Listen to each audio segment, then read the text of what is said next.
السلام علیکم ورحمۃ اللہ وبرکاتہ۔ حضرت صالح علیہ السلام اللہ سبحانہ تعالیٰ کے بھیجے ہوئے انبیاء علیہ السلام میں سے ایک برگزیدہ نبی ہیں۔ اللہ نے آپ کا ذکر قرآن مجید میں 8 مقامات پر فرمایا ہے۔ آپ کو اللہ نے قوم سمود کی طرف نبی بنا کر بھیجا۔ سمود عرب قبائل میں سے ایک مشہور قبیلے کا نام ہے۔ یہ لوگ سمود بن عامر بن ارم بن نوح علیہ السلام کی اولاد میں سے تھے۔ یہ قبیلہ حجاز اور شام کے درمیان کے علاقے ہجر میں رہائش پذیر تھے، جسے مدائن صالحہ بھی کہا جاتا ہے۔ قوم عاد کی ہلاکت کے بعد قوم سمود کو اللہ نے زمین میں ان کا جانشین بنایا۔ اللہ نے ان لوگوں کو اتنی طاقت دی تھی کہ وہ پہاڑوں کو تراش تراش کر اپنے گھر بنایا کرتے تھے۔ یہ لوگ بھی قوم عاد کی طرح بت پرستی میں مبتلا تھے۔ انہوں نے قوم عاد کے واقعات جاننے کے باوجود ان سے عبرت حاصل نہ کیا۔ حضرت صالح علیہ السلام اسی قوم کے ایک شریف خاندان سے تھے جنہیں اللہ نے قوم کی ہدایت کے لیے نبی بنا کر بھیجا۔ حضرت صالح علیہ السلام نے اپنی قوم کو پہلے انبیاء علیہ السلام کی طرح بتوں کی پوجا چھوڑ کر صرف ایک اللہ کی عبادت کرنے کی تلقین کی اور نافرمانی کی صورت میں اللہ کے عذاب سے ڈرایا۔ کچھ لوگ تو ایمان لے آئے، لیکن اکثر نے حضرت صالح علیہ السلام کی بات ماننے سے انکار کر دیا۔ حضرت صالح علیہ السلام نے اپنی قوم کو بڑے اچھے انداز میں سمجھانے کی کوشش کی کہ جن بتوں کی تم عبادت کر رہے ہو وہ تمہارے کسی کام بھی نہیں آ سکتے، لہٰذا انہیں چھوڑ کر تم سب ایک اللہ کی عبادت کرو جو تمہارا حقیقی معبود ہے۔ حضرت صالح علیہ السلام کی اس نصیحت کو قبول کرنے کی بجائے قوم نے حضرت صالح علیہ السلام پر مختلف الزامات عائد کرتے ہوئے آپ کو جھٹلا دیا اور کہنے لگے، اے صالحہ، تم پر تو جادو کر دیا گیا ہے جس کی وجہ سے تمہاری عقل کام نہیں کر رہی، اسی لیے تم بہکی بہکی باتیں کر رہے ہو۔ تم بھی ہمارے ہی جیسے انسان ہو اور دعویٰ یہ کر رہے ہو کہ اللہ نے تمہیں ہمارے لیے رسول بنا کر بھیجا ہے۔ سورہ الاعراف میں ارشاد ہے، ان کی قوم میں سے متکبر سرداروں نے صالح پر ایمان لانے والے غریب لوگوں سے پوچھا کہ کیا تمہیں اس بات کا یقین ہے کہ صالح اپنے رب کی طرف سے بھیجے ہوئے رسول ہیں؟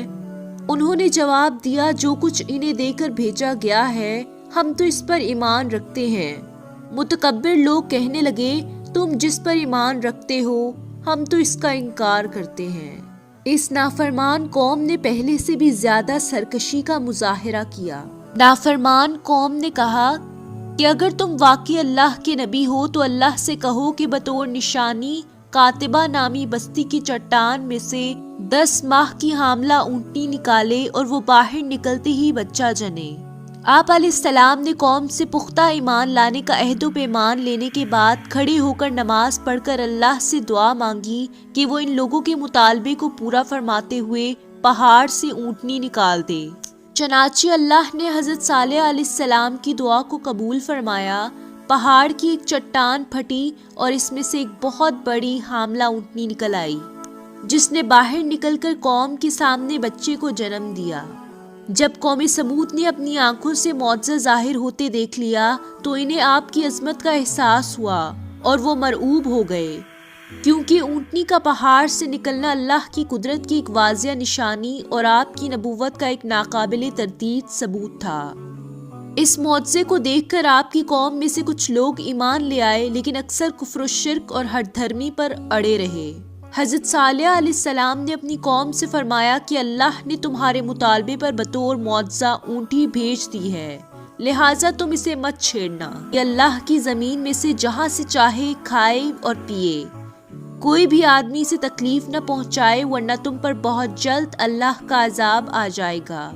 وہ اونٹنی ان میں موجود رہی، وہ جہاں چاہتی چرتی، جب کنویں پر پانی پینے کے لیے آتی تو سارا پانی پی لیتی، جس پر لوگوں کو اعتراض ہوا۔ آپ علیہ السلام نے فرمایا، ایک دن پانی پینے کی باری تم اپنے لیے مقرر کر لو اور ایک دن اس اونٹنی کے لیے۔ کچھ عرصہ تک یہ معاملہ یوں ہی چلتا رہا۔ امام ابن جریر رحمۃ اللہ علیہ اور دیگر مفسرین نے ذکر کیا ہے کہ قوم سمود میں 2 عورتیں ایسی تھیں جنہیں حضرت صالح علیہ السلام سے سخت نفرت تھی۔ ان میں سے ایک بہت مالدار اور اعلیٰ خاندان کی عورت تھی جس کا نام صدوق بنت مہیا تھا۔ اس نے قبیلہ اسلم کے ایک آدمی سے نکاح کیا، پھر اس سے طلاق لے کر اپنے چچا زاد مصر بن محرد سے کہا کہ اگر تم صالح کی اونٹی کو قتل کر دو تو میں تم سے شادی کر لوں گی۔ دوسری عورت کا نام انیزہ بنت غنیم بن مجلس تھا۔ یہ ایک مالدار آدمی دواب بن عمرو کی بیوی تھی۔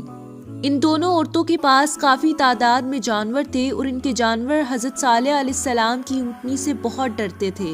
انیزہ نامی عورت نے قدار بن صالف سے کہا کہ میری 4 بیٹیاں ہیں، اگر تم صالح کی اونٹنی کو قتل کر دو تو میری جس بیٹی سے چاہو گے تمہاری شادی کر دوں گی۔ یہ دونوں نوجوان اونٹنی کو قتل کرنے کے لیے تیار ہو گئے اور قوم کے مزید افراد کو بھی اپنے ساتھ شامل ہونے کی دعوت دی۔ اس طرح قوم کے 7 مزید بدماش ان کے ساتھ مل گئے۔ ان 9 افراد نے مل کر قبیلے کے باقی افراد کی بھی حمایت حاصل کر لی اور اونٹنی کو قتل کرنے کے لیے گھات لگا کر بیٹھ گئے۔ جب اونٹنی کنویں سے پانی پی کر واپس آئی تو مصدع نے اس پر تیر چلا دیا جو اونٹنی کی پنڈلی کی ہڈی میں پیوست ہو گیا۔ انیزہ اور اس کی بیٹیاں قدار کی حوصلہ افزائی کے لیے آگے بڑھیں اور اسے خوب جوش دلایا۔ قدار نے اونٹنی پر تلوار سے وار کیا اور اس کی کونچیں کاٹ دیں، جس سے وہ زمین پر گر پڑی اور زور سے آواز نکالی۔ اونٹنی کا بچہ دوڑ کر قریبی پہاڑ پر چڑھ گیا، 3 مرتبہ بلبلایا۔ آخر کار قدار نے اونٹنی کے گلے میں نیزہ مار کر اسے قتل کر دیا۔ پھر وہ اونٹنی کے بچے کے پیچھے بھاگے، لیکن پہاڑ شک ہوا اور بچہ پہاڑ کے اندر چلا گیا۔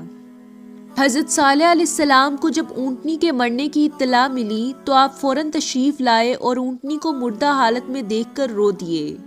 حضرت صالح علیہ السلام نے اونٹنی کو مردہ حالت میں دیکھ کر اپنی قوم سے مخاطب ہو کر کہا کہ اب تمہیں 3 دن کی مہلت ہے، تم اپنے انجام کا انتظار کرو۔ کل تمہارے چہرے زرد، پرسوں سرخ اور تیسرے دن کالے ہو جائیں گے۔ اس کے بعد چوتھے دن عذاب الہی آ جائے گا۔ حضرت صالح علیہ السلام کی پیشن گوئی کے مطابق دوسرے دن ہی عذاب الہی کی علامات ظاہر ہونے لگیں اور لوگوں کو اپنے بارے میں فکر ہونے لگی۔ انہوں نے حضرت صالح علیہ السلام سے عذاب کو ٹالنے کی صورت دریافت کی اور اونٹنی کے بچے کو بھی تلاش کیا مگر وہ نہ ملا۔ آخر کار انہوں نے حضرت صالح علیہ السلام کو شہید کرنے کا منصوبہ بنایا، لیکن حضرت صالح علیہ السلام کو اللہ نے ان کی قوم کے برے ارادے سے آگاہ کر دیا اور آپ علیہ السلام رات ہی رات میں وہاں سے نکل گئے۔ اگلی صبح اللہ نے ان پر آسمان کی طرف سے ہیبت ناک چیخ مسلط کر دی، زمین میں زلزلہ برپا کیا جس سے تمام کفار کے جسموں پر کپکپی طاری ہو گئی۔ وہ اپنے گھروں میں جیسے بیٹھے تھے ویسے ہی بیٹھے بیٹھے بے جان جسموں میں تبدیل ہو گئے۔ صرف وہ لوگ زندہ بچے جو حضرت صالح علیہ السلام کی تعلیمات کے مطابق اللہ پر ایمان لے آئے تھے۔ قوم کی ہلاکت کے بعد حضرت صالح علیہ السلام واپس ہجر علاقے میں آئے اور ایمان لانے والے 4000 افراد کو لے کر فلسطین تشریف لے گئے اور اپنی وفات تک وہیں مقیم رہے۔ بخاری و مسلم کی حدیث میں ہے کہ آپ صلی اللہ علیہ وآلہ وسلم جب ہجر یعنی قوم سمود کی بستی کے پاس سے گزرے تو فرمایا، عذاب یافتہ بستیوں میں نہ جاؤ، اگر انتہائی مجبوری کے تحت جانا پڑے تو روتے ہوئے اللہ سے ڈرتے ہوئے جاؤ، کہیں تم پر بھی ویسا عذاب نہ آ جائے جو ان پر آیا تھا۔ اس کے بعد آپ صلی اللہ علیہ وآلہ وسلم نے اپنی چادر سے منہ ڈھانک لیا۔ اللہ تعالی ہم سب کو ہدایت دے اور ہمیں سیدھے راستے پر چلنے کی توفیق عطا فرمائے، آمین۔